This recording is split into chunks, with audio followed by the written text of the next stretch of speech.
Hello guys, may nagtatanong sa atin at ganito po yung tamang pag set up sa ating payout account method. So tingnan nyo po guys.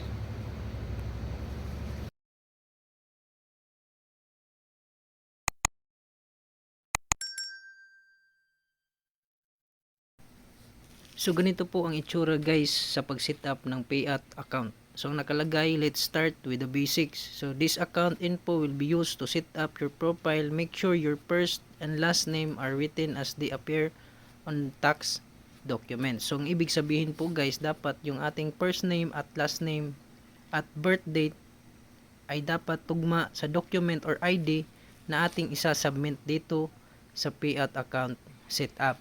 So ito po yung unang makikita natin guys. So may nakalagay na legal first name at legal last name.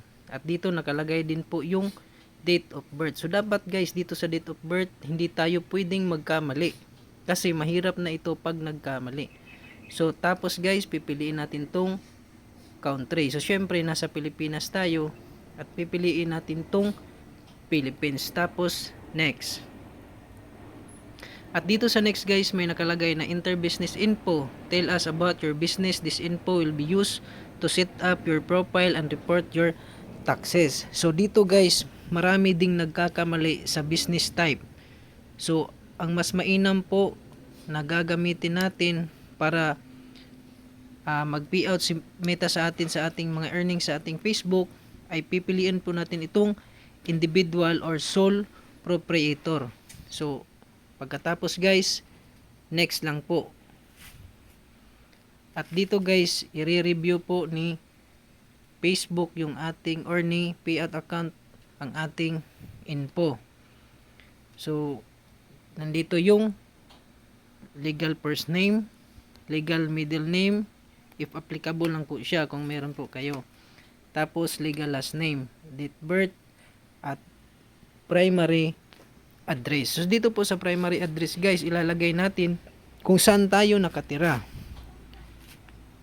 Pagkatapos next lang po guys, at dito nakalagay yung state, province. So meron din ditong zip postal code. So alam naman natin kung ano to sila.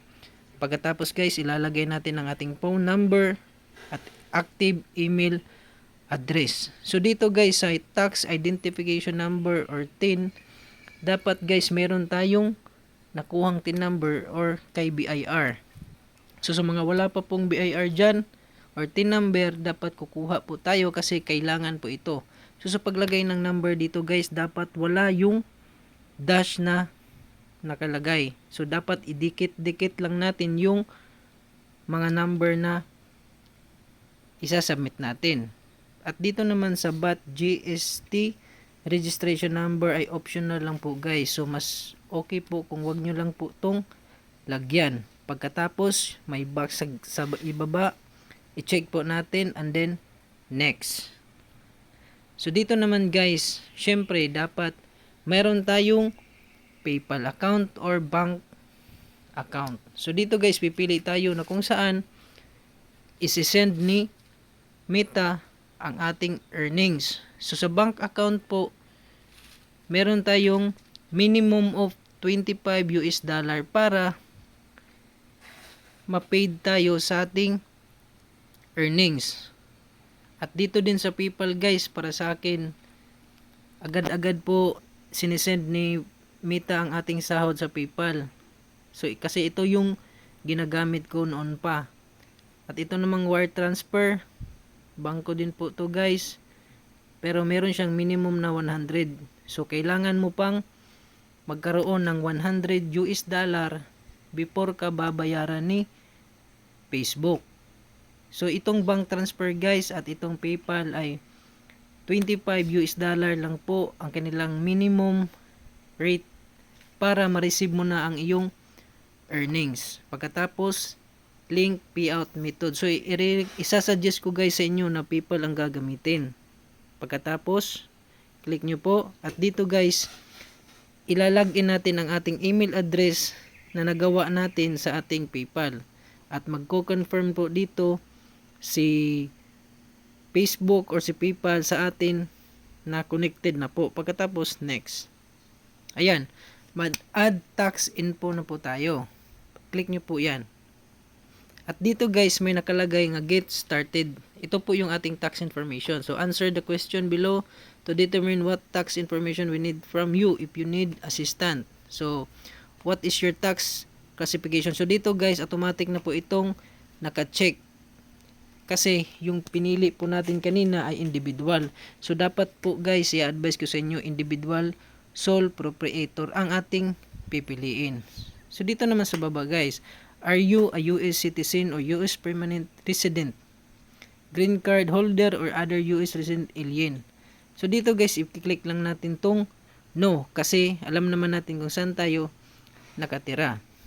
At sa baba guys, may nakalagay na are you acting as an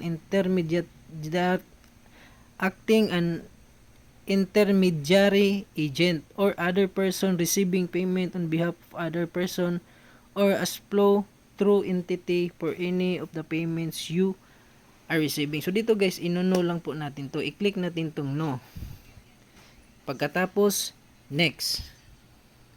So dito guys, nakalagay yung ating information na kung saan na-fill up natin kanina. Nandito yung Philippines, automatic na po to guys sa yung address kanina at may address line 2. So dito sa address line 2 guys, okay lang po na hindi natin fill upan to kasi isa lang naman ang ating address na ginagamit. Itong ating address kung saan tayo nakatira. Syempre ilalagay natin ating city, state, optional na rin po. Pagkatapos zip code, then next. So dito guys, pipiliin natin tong 0%. Ang nakalagay po dito guys, provide additional details relating to your services. This information provide will be used to determine the income that constitute US source income subject to US taxation. We rely on your response provided in this interview as your affirmation of details relating to your services until you notify us of any changes in written. So location of your services are or will be physically performed. So ang pinili ko guys itong 0% of service will be physically performed inside the United States. So ito lang po ang ating pipiliin guys. Pagkatapos next lang po. At dito naman po sa claim of tax treaty benefits, nakalagay by providing the information below you may be able for treaty benefits and receive a reduction in the 30% statutory US withholding tax rate applied to your US source payment. So dito guys, country of tax residence, so Philippines kasi nasa Pilipinas po tayo. Pagkatapos next, at dito guys sa ibaba may nakalagay na I certify that I have the capacity to sign for the person identified on line 1 of this form. So ito po yung signature. Hindi po to sinasabi na signature na yung signature talaga. Ito po yung ilalagay natin dito ay ang ating full name na kung saan tugma sa ating valid ID. Pagkatapos guys sa baba yung date. Okay? Tapos next. So ayan guys, so successfully added payout account. So meron na po tayong payout account na nagawa.